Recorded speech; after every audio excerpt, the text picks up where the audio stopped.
dans les Écritures, à la lumière de ce grand thème-là, je trouverai un autre mot, hein, mais Dieu est favorablement disposé à notre égard.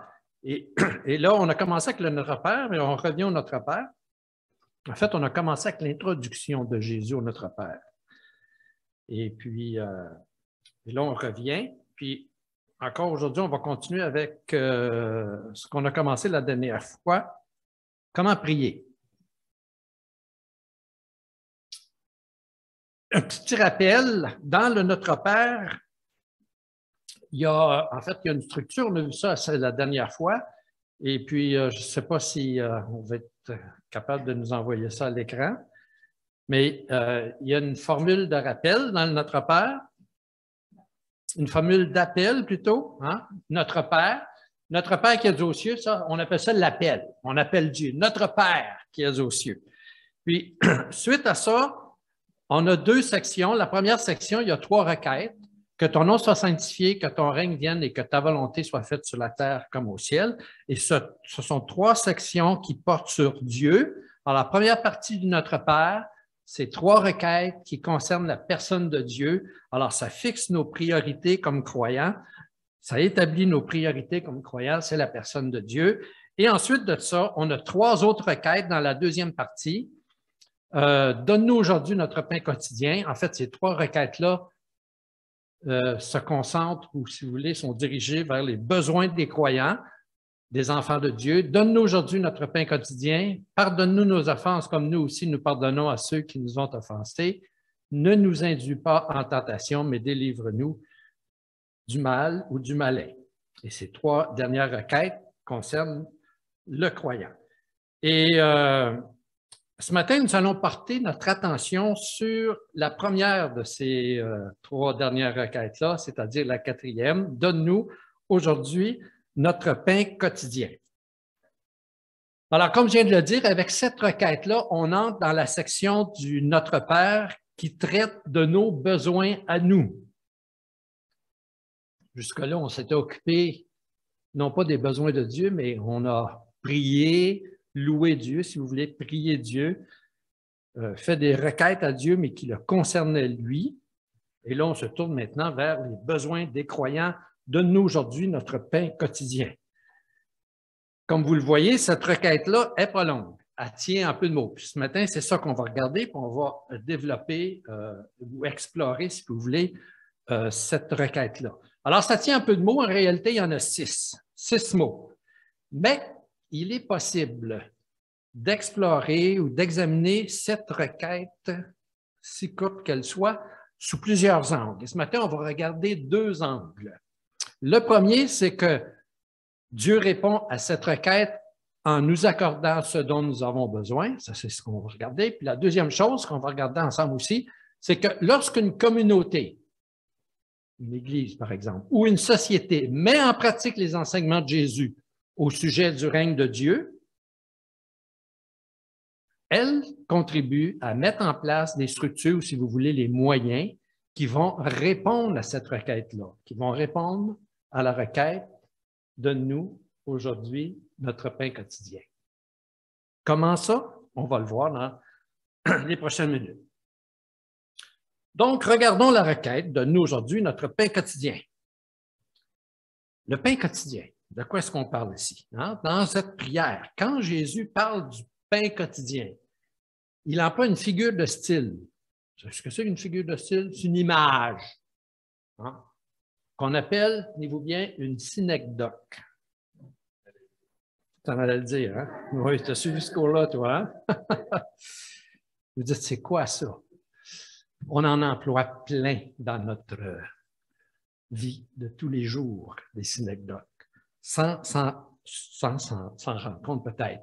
Par exemple, quand vous dites, ce matin, là, il fait bien froid, il ne faut pas se mettre le nez dehors. Mais ça, c'est une synecdoque. C'est quoi, c'est une synecdoque? C'est tout simplement quand on prend une partie d'un tout pour parler du tout. Par exemple, quand on dit il ne faut pas mettre le nez dehors, en réalité, ce qu'on veut dire, ce n'est pas juste le nez qu'il ne faut pas mettre dehors, c'est qu'il ne faut pas aller dehors, c'est tout le corps. Alors, le nez, c'est une image qu'on utilise pour parler de la personne au complet. Il fait trop frais, il ne faut pas mettre le nez dehors. faut pas aller dehors. Ou si vous rencontrez quelqu'un qui est producteur laitier, puis il vous dit, j'ai un troupeau de 50 têtes ou 60 têtes, bien, vous savez que c'est plus que des têtes. Il parle de quoi? Il parle de ses vaches, n'est-ce pas? C'est ça une synecdoque. Un joueur de hockey qui a accroché ses patins, hein? Ça veut dire qu'il a pris sa retraite, il a accroché quoi? Son équipement, il a serré son équipement, mais ça veut dire qu'il a pris sa retraite. On dit qu'il a accroché ses patins. Alors, quand Jésus dit notre pain quotidien, bien, le pain quotidien, c'est ce qu'on appelle une image, une synecdoque pour illustrer quelque chose de plus grand. En fait, le pain représente la nourriture. En fait, c'est une double synecdoque, c'est-à-dire le pain représente la nourriture représente l'ensemble des besoins des êtres humains.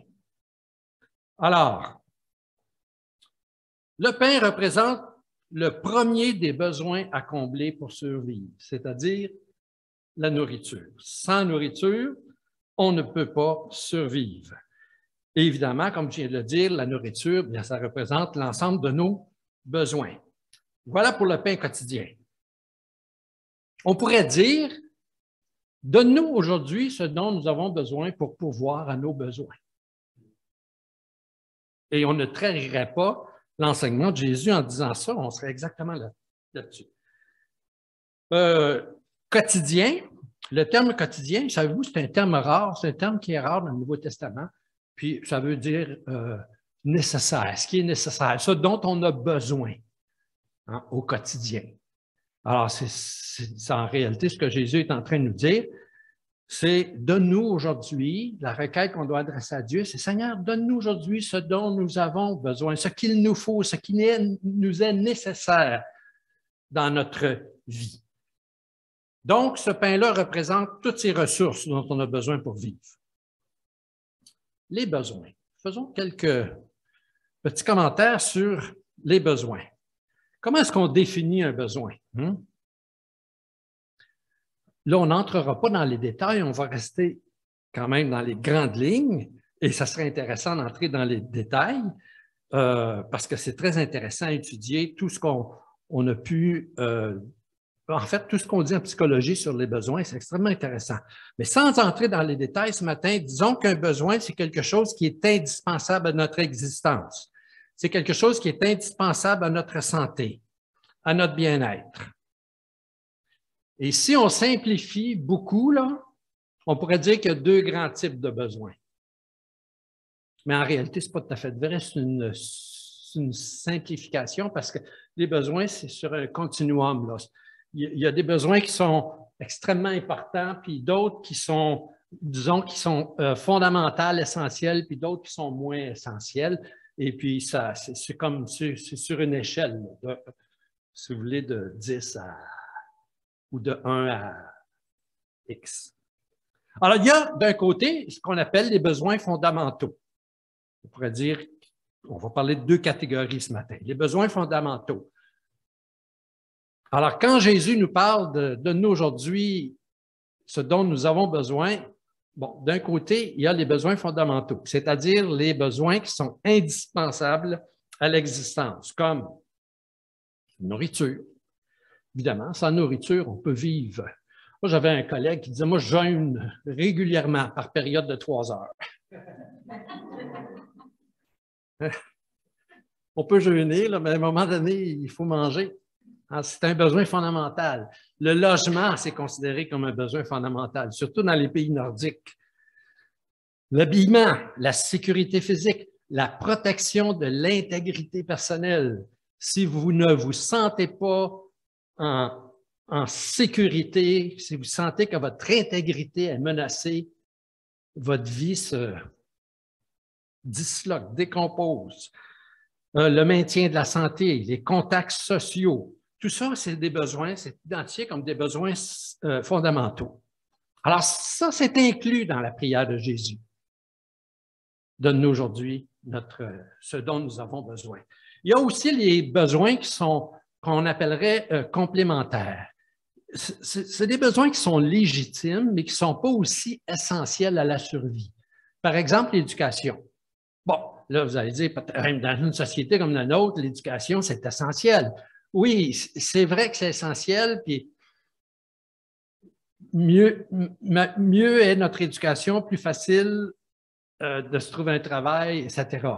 Cependant, si on n'a pas de nourriture, on a beau avoir de l'éducation, mais si on n'a pas ce besoin essentiel de se nourrir, ben, on a des problèmes. Alors, l'éducation, c'est considéré comme un besoin légitime, mais non essentiel à la survie. C'est pour ça qu'on dit parfois que c'est un besoin secondaire.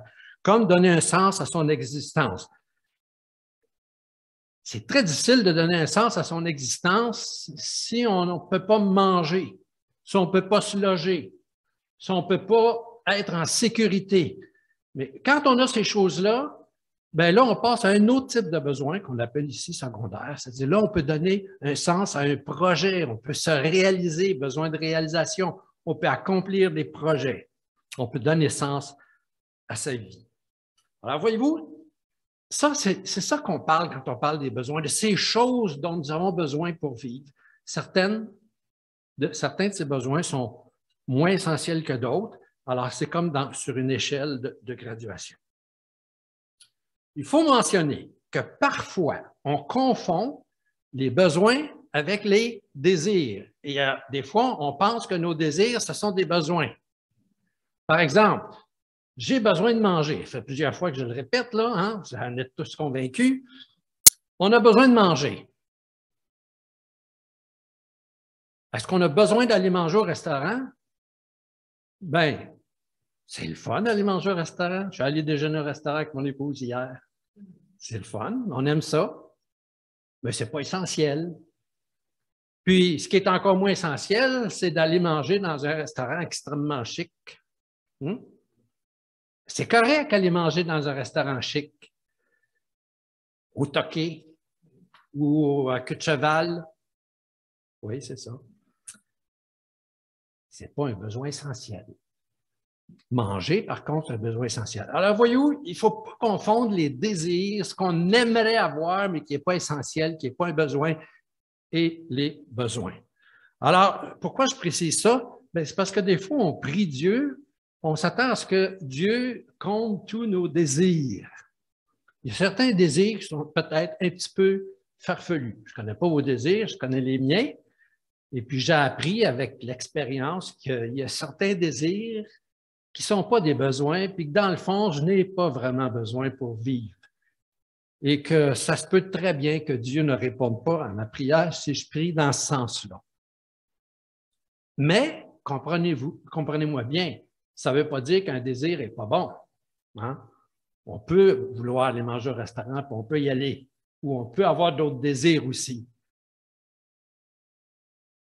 Je ne sais pas s'il y en a qui connaissent Francis Schaeffer, c'est un philosophe chrétien. Il disait, on ne mesure pas la spiritualité des personnes à la qualité de la bicyclette qu'ils achètent à leurs enfants. En voulant dire, des fois, on peut acheter des choses qui, pour certaines personnes, sont farfelues, mais ce n'est pas de là que vient notre spiritualité, ce n'est pas ce qui détermine notre spiritualité. Mais il faut faire la distinction entre les besoins et les désirs pour ne pas faire cette confusion. Et pas être déçu parce que Dieu ne répond pas à nos désirs qui sont des fois pas nécessaires. Alors, l'invitation de Jésus, c'est une invitation à présenter à Dieu l'ensemble de nos besoins. Et observons en passant que nous avons affaire, quand on parle des besoins, on a affaire ici à la principale source d'inquiétude des êtres humains. N'est-ce pas? C'est la principale source d'inquiétude. Quand les besoins de base sont... on a répondu à nos besoins de base, on est un peu moins inquiet. Et quand les ressources baissent pour répondre à nos besoins de base, on commence à s'inquiéter un petit peu plus. Rappelez-vous aussi que dans l'introduction, notre Père Jésus a dit « Votre Père sait de quoi vous avez besoin avant que vous le lui demandiez. » Alors, voyez-vous, comme il y a une relation entre les besoins et l'inquiétude, il faut se rappeler que Dieu sait ce que nous avons besoin. On l'a dit à plusieurs reprises. et que la base de notre quiétude ou la base de notre tranquillité, c'est la personne de Dieu lui-même. Je peux être tranquille parce que je sais que Dieu connaît mes besoins, va répondre à mes besoins et se préoccupe de moi et qu'il est bien disposé envers moi. Alors, la base de ma quiétude repose sur la nature de Dieu, sur son amour envers nous, sur sa bonne disposition envers nous et sur la connaissance que Dieu a de ma situation, de notre situation. Ce qui nous amène maintenant, après avoir parlé des besoins, ce qui nous amène à nous poser la question, est-ce que cette requête-là de nous aujourd'hui, ce dont nous avons besoin, est-ce que c'est une requête individuelle ou collective? Cette question touche directement à notre compréhension de la vie chrétienne et de ce qu'est le royaume de Dieu. La vie chrétienne et le royaume de Dieu sont-ils avant tout des réalités personnelles ou communautaires ou collectives, si on veut? On a tendance à voir la foi en Dieu et la vie chrétienne comme quelque chose, et par conséquent la prière, comme quelque chose de très personnel et de très privé. Marielle a fait une annonce tout à l'heure, elle a parlé de partager notre foi. Puis des fois, les gens nous répondent, ça là, c'est privé.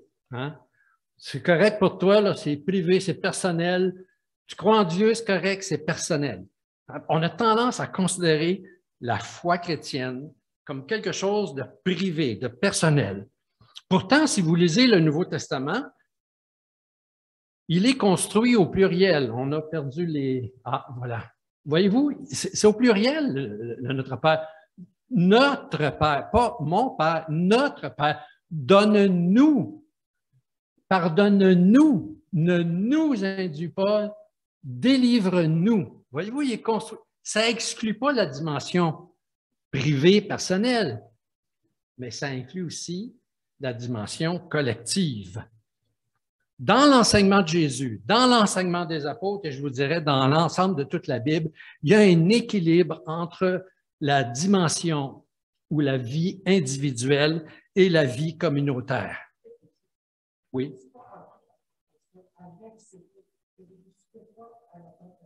Oui.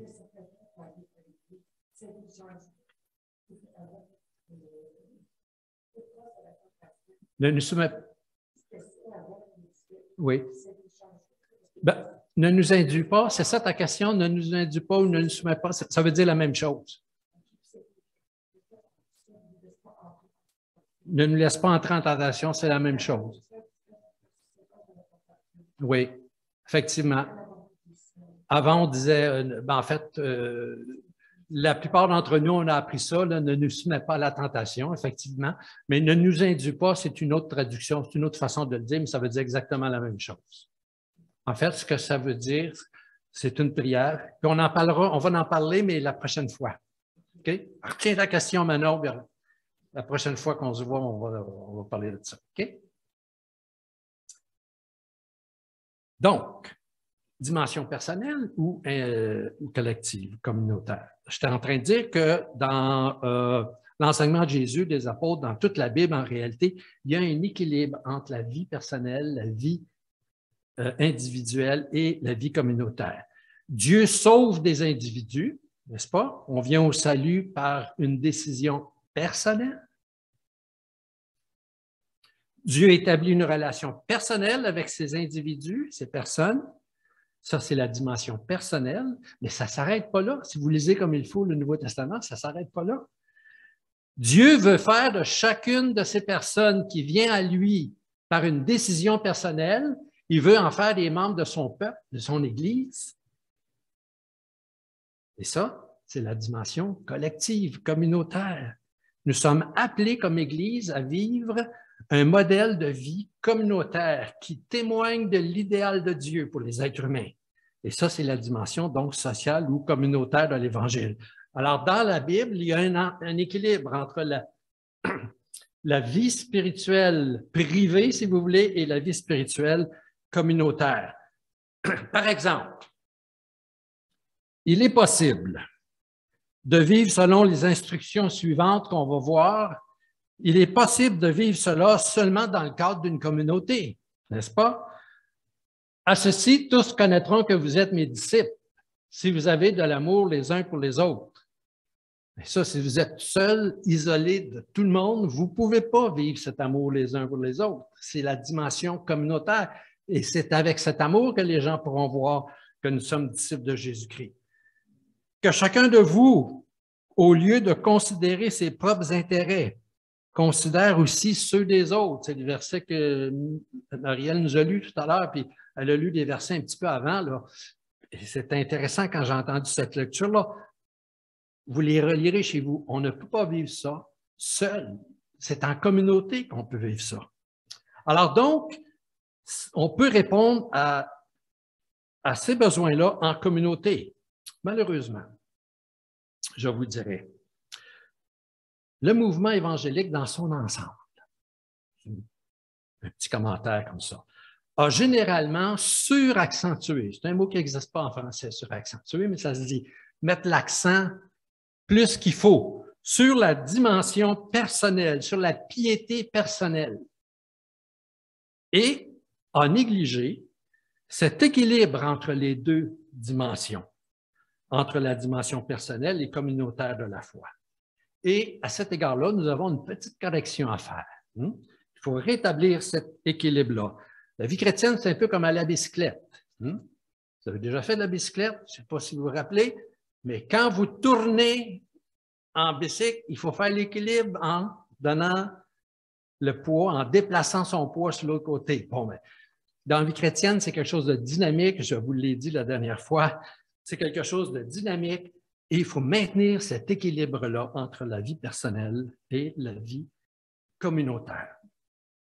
Donc, pour répondre à la question, est-ce que cette requête dans notre Père, elle est individuelle ou collective? Bien, disons que les deux aspects sont présents dans le Notre Père. Il y a une application autant personnelle que communautaire. Et on va parler un petit peu, je vais vous donner une illustration de cet aspect personnel ou l'aspect personnel de cette requête. Et je vais l'illustrer par un témoignage qui me concerne. Je vous dirais que Francine et moi, Francine, c'est mon épouse, on n'a jamais manqué de quoi pourvoir à nos besoins. Ça fait 46 ans, si mon souvenir est bon, qu'on est mariés, on n'a jamais manqué de quoi pourvoir nos besoins. On n'a pas toujours eu ce qu'on désirait. Hein? Des fois, on avait des souhaits, des rêves, on n'a pas toujours eu ce qu'on désirait. Mais sans être riche, on a toujours été en mesure de pourvoir à nos besoins. Ceci étant dit, là, je regarde ces années-là, on a toujours été en mesure de répondre à nos besoins. Cependant, pendant toutes ces années, je me suis toujours inquiété. J'ai souvent dit, moi j'ai deux craintes que j'ai essayé de comprendre, puis j'ai commencé à les comprendre, puis je vais vous donner une illustration. Il y a deux peurs qui ont dominé ma vie. La peur de ne pas avoir de ressources financières pour pouvoir mes besoins, puis la peur de l'échec. Ça a fait partie de ma vie. Ça ne m'a pas handicapé au point ou paralysé au point où je ne pouvais pas rien faire. Je vais l'illustrer tout à l'heure, là. Mais ces inquiétudes-là font partie de mon expérience. Et ça vient, je pense avoir compris, de mon expérience comme enfant. Nous savons que les expériences de notre enfance nous marquent, sans qu'on comprenne toujours d'où ça vient. Laissez-moi vous raconter un épisode de mon histoire familiale. Voici ce qu'on appelle le village à Sainte-Thérèse. C'est une partie de la ville de Sainte-Thérèse. Ceux qui connaissent Sainte-Thérèse, là, c'est pas loin du cégep, ça. C'est une partie de Sainte-Thérèse qu'on appelle le village. Là, on est dans les années 60 à peu près. Toutes les X que vous voyez là, ce sont des marchés d'alimentation,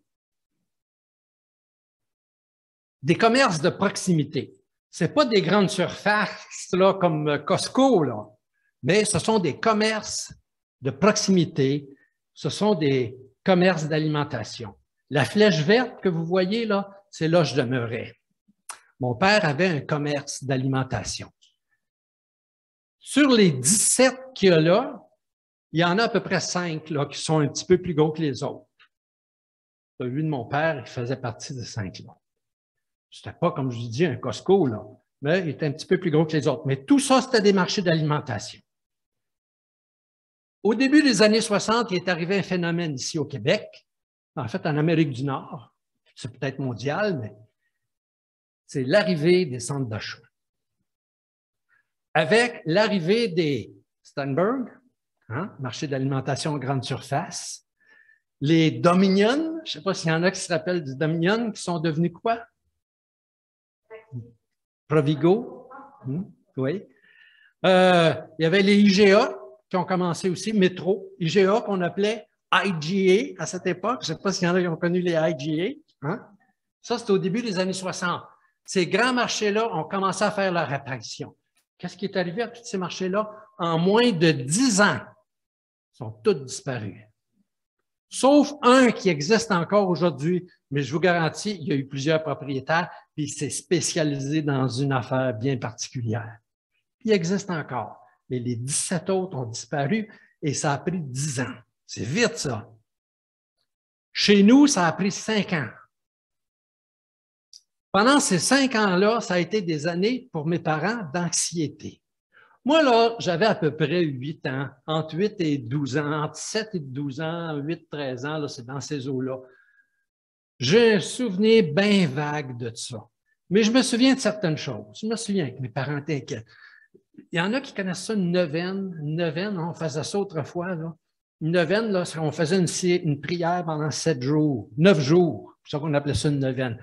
Mes parents, là, c'était devenu tellement difficile de maintenir le commerce en vie parce que la compétition était grande. Puis, en fait, c'est un peu comme la pandémie aujourd'hui, là, tous ces commerçants là, qui disent, écoutez, il faut rouvrir, on va perdre. Tu sais, c'est tout ce qu'ils ont besoin pour pourvoir à leurs besoins, là, c'est dans leur commerce. Puis s'ils ne peuvent pas ouvrir leur commerce, ils vivent l'angoisse, ces gens-là. On comprend qu'à cause de la santé publique, il faut avoir des restrictions puis faire attention. Mais aussi, il y a une réalité pour ces petits commerçants-là qui sont obligés de fermer. Mes parents ont vécu ça. Puis là, mes parents ont décidé de faire une neuvaine. Pendant 9 jours, tous les matins avant d'aller à l'école, puis avant d'ouvrir le commerce, on se levait de bonne heure, on embarquait dans l'auto, puis on montait à l'Oratoire Saint-Joseph. Puis on revenait avant d'aller à l'école. C'était de bonne heure, ça. Mais mes parents vivaient ça, là. Puis c'est là que je pense avoir attrapé cette crainte-là de manquer de quelque chose, puis de faire échec, d'avoir échec. Maintenant, mes parents ont transformé le commerce et puis finalement, ils l'ont fermé et ils sont allés travailler à l'extérieur. Alors, cette période-là, pour moi, elle a duré 5 à 6 ans. Et je garde un souvenir vague un peu de ça, mais j'estime que mon rapport à la sécurité financière et à la peur de l'échec, il est enraciné dans cette période-là. Et ça m'a marqué, puis c'est là. Tu sais, c'est comme Mario Lemieux. Un bon joueur de hockey, Mario Lemieux, il s'est blessé au genou à un moment donné. Et le reste de sa carrière, il a vécu avec ces maux de genou-là. Ça ne l'a pas empêché de jouer. Mais de temps en temps, il fallait qu'il aille chez le physiothérapeute ou passer à l'hôpital faire une petite opération. Alors, c'est un peu la même chose. Cette inquiétude-là, elle est là en moi. Mais j'ai un antidote. J'ai un antidote pour la tenir en échec. Et ça a été de prier, Seigneur, donne-nous aujourd'hui ce dont nous avons besoin. Et de toujours me rappeler que Dieu sait ce dont nous avons besoin.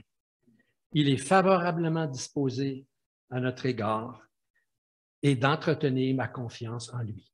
Et comme je vous le dis, j'ai exploré ça, cette crainte-là, j'en ai parlé avec des gens, ça ne m'a pas paralysé, j'ai essayé de comprendre et je relie ça à ça. Mais je sais que Dieu prend soin de nous. Et je sais Il s'occupe de nous. Donc,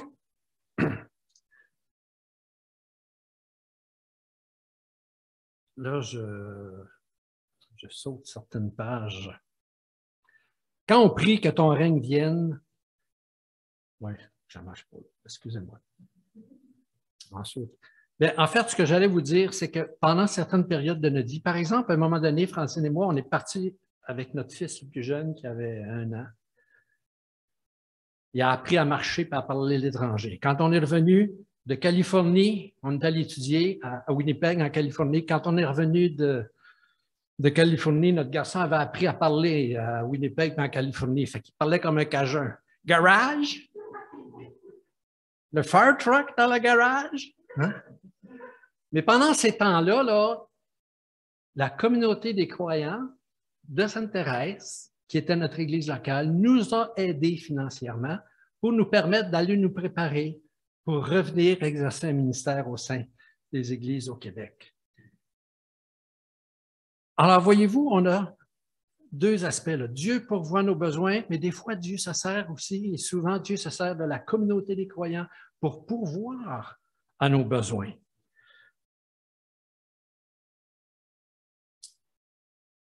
Il y a une interconnexion entre que ton règne vienne et Dieu qui pourvoit nos besoins. Parce que comme communauté, on peut mettre en place des services, des structures, des moyens qui vont permettre à d'autres de recevoir ce dont ils ont besoin pour vivre. Je veux juste vous faire donner un exemple ou peut-être 2 exemples là, sur comment, comme Église, on peut pourvoir aux besoins de d'autres personnes, puisque nous sommes appelés à intervenir dans le monde pour soulager la souffrance, pour aider les gens qui sont dans les difficultés. Je sais que la Clairière, vous avez participé à certains efforts dans ce sens-là. Par exemple, vous avez organisé des repas communautaires, vous avez, je pense, une ébauchette de blé d'Inde annuelle, vous avez fait des trousses de secours avec la MCC, vous avez fait l'opération Enfant Noël. Alors, voyez-vous, c'est toutes des choses qui font que, comme communauté, on intervient dans le monde pour aider les gens. Mais comme je connais moins l'Église de Saint-Jérôme que celle de Sainte-Thérèse, je vais prendre un exemple de l'Église de Sainte-Thérèse, si vous me permettez ça. On a à l'Église de Sainte-Thérèse un ministère qu'on appelle la boîte à sourire. La boîte à sourire, c'est un ministère d'aide alimentaire d'urgence de l'Église pour les personnes qui ont besoin ou qui sont dans un besoin d'assistance immédiate. Ce ministère-là, il a été fondé il y a 18 ans par Michel Lavoie et sa fille Cathy, qui voulaient apporter un petit peu de bonheur à des personnes pendant le temps des fêtes. Suite à l'initiative de Michel et de Cathy, l'Église s'est engagée avec eux dans ce ministère-là. Alors, la première année, c'était tout petit. On a aidé 3 familles. Et puis, la deuxième année, la boîte à sourire a aidé 5 familles. À l'origine, les services de la boîte à sourire étaient offerts seulement durant le temps de Noël. Aujourd'hui, c'est 12 mois par année que les boîtes à sourire sont distribuées. 18 ans plus tard, c'est 520 familles qui ont été aidées, plus de 1300 personnes qui ont été aidées par ce ministère-là, des gens dans l'Église et des gens à l'extérieur de l'Église. C'est plus de 150 000 $ qui ont été mis à la disposition de la boîte à sourire par les membres de l'Église, par des dons personnels pour ce ministère-là. Ce qui fait que la boîte à sourire est connue dans la communauté. À l'extérieur de l'Église, les gens dans le milieu communautaire appellent l'Église, à cause de la boîte à sourire, la petite Église, parce qu'on n'est pas gros, mais la petite Église au grand cœur. Hein? C'est un nom qui a été donné par quelqu'un et puis ça a resté. Aujourd'hui, la boîte à sourire, elle participe à différentes tables de concertation de la MRC Thérèse de Blainville. La boîte à sourire, par son représentant, siège à ces tables de concertation. Elle ne fait pas partie de la table de concertation. La dernière fois que j'ai vérifié pourquoi, là, les raisons qui ont été données, c'est parce que c'est un groupe religieux. Vous savez ce que c'est les églises, hein? Les gens ont peur de nous autres comme si ils allaient attraper la COVID. Mais quand même, les représentants sont là, ils sont invités aux tables de concertation, puis il y a de nombreux organismes de la MRC Thérèse de Blainville qui ont appris à connaître la boîte à sourire et qui font appel à la boîte à sourire pour répondre aux besoins d'assistance alimentaire d'urgence de certaines familles. Alors souvent, le responsable, il reçoit un appel d'un groupe communautaire, puis il dit, écoute, j'ai une famille, là, 2, 3 enfants, le mari a perdu sa job ou il est arrivé quelque chose. En tout cas, ils sont dans un besoin d'aide alimentaire d'urgence. Et puis, on peut les aider comme ça. Aux sommes mentionnées tout à l'heure, je vous ai parlé des 150 000 $ qui ont été investis au cours des années. À ces sommes-là, il faut ajouter les contributions des députés de la région provinciale et fédérale. Les députés, quand ils ont vu ce que la boîte à sourire faisait pour la communauté, ils ont dit, nous autres aussi, on va participer à ça. Et il y a des entreprises et des individus de la région qui n'ont aucun lien avec l'Église, mais qui ont décidé d'aider financièrement. Parce qu'ils savent que ce travail-là, qui est fait par l'Église, aide la communauté. Alors, voyez-vous, ce service-là a vu le jour grâce à la compassion qui est animée par l'Esprit de Dieu dans la vie de ses enfants.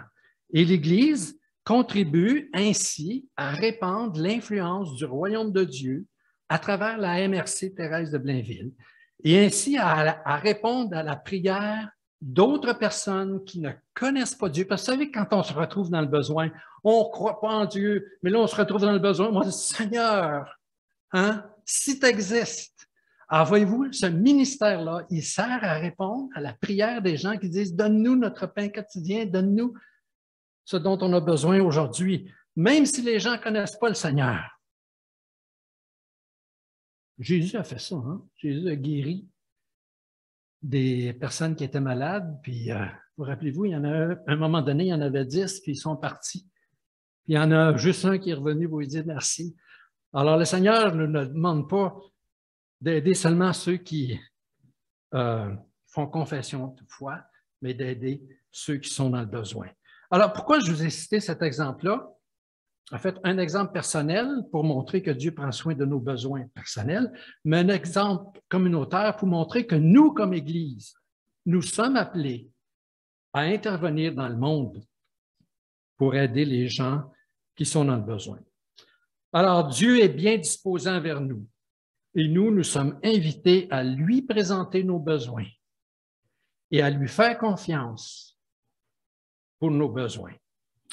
Et aussi, nous sommes invités à manifester envers les autres la même bonne disposition que Dieu a envers nous en établissant avec les autres des relations justes et équitables et en intervenant dans le monde au nom de Dieu. Merci.